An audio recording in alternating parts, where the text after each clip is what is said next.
welcome to another HSC chemistry lesson. This time it's on solubility. Often people know solubility as how well sugar or salt can dissolve under water. Well, that's pretty spot on, as solubility is generally how a substance or chemical can dissolve under water. So let's take a look at our table contents. First of all, we're going to be looking at the rules of solubility, then ionic versus covalent, the three types of solubility, and finally, a solubility graph analysis. The solubility rules. Number 1, all salts of the group elements, alkali metals such as sodium, lithium, potassium, cesium, and rubidium are soluble. Number 2, all nitrates are soluble. Number 3, chlorate, perchlorate, and acetates salts are all soluble.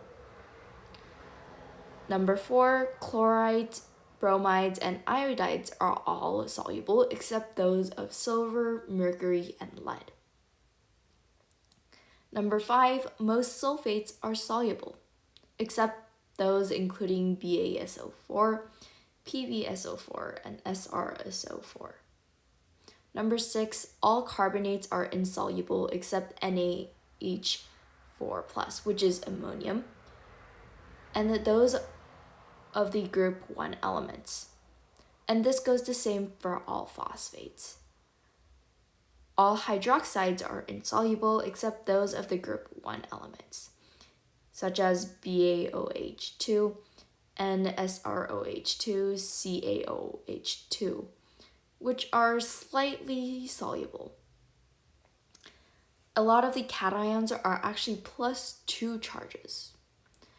And at number 8, all sulfides are insoluble except those of the group 1 and group 2 elements, and NH4+, which is ammonium. And all the chromates group 1 is also soluble. Now going back to our previous knowledge and units covering ionic versus covalent, we can add more to this. For ionic, for all melting point, boiling point, conductivity, and solubility, it goes up.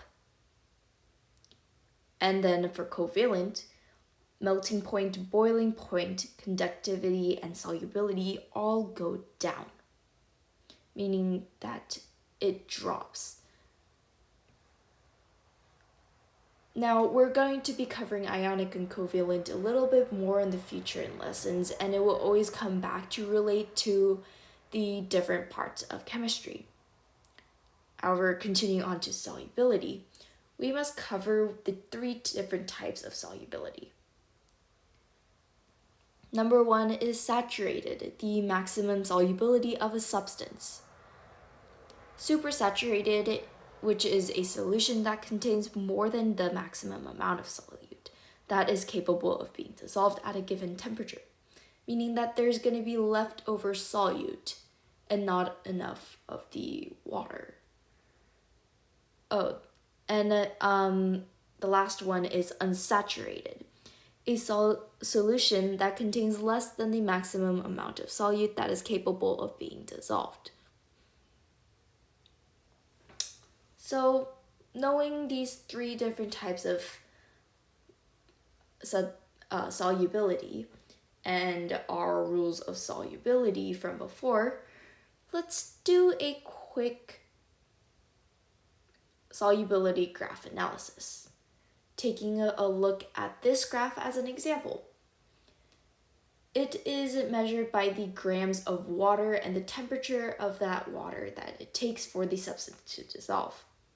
Let's ask ourselves, why might this temperature on the graph only go from 0 degrees Celsius to 100 degrees Celsius?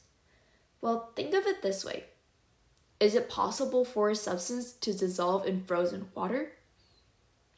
Not necessarily, meaning that the 0 degree, which is the freezing point, will be the minimum, and the maximum will be 100 degrees, which is the boiling point. Then looking at some of these substances, let's evaluate how this graph might represent the solubility of some of these substances.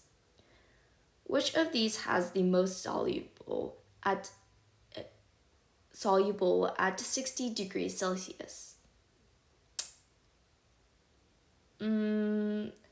Take a few seconds to look through some of these, looking at how much at the 60-degree mark, going up to find which one of these are the most soluble.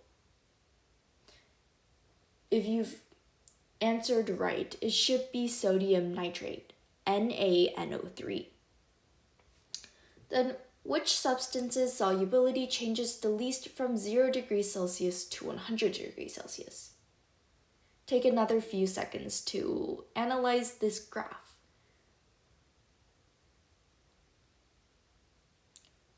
If you guessed correctly, it should be sodium chloride, or NaCl.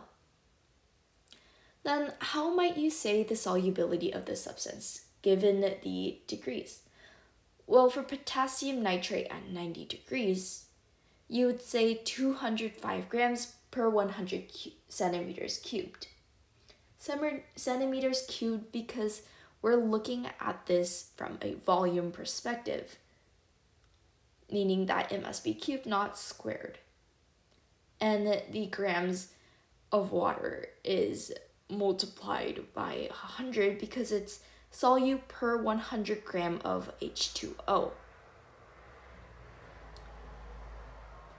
Now, lastly, applying our previous covered knowledge of saturation, supersaturated, and unsaturated, what might the solution of sodium nitrate being NaNO3 of 140 grams at 65 degrees be?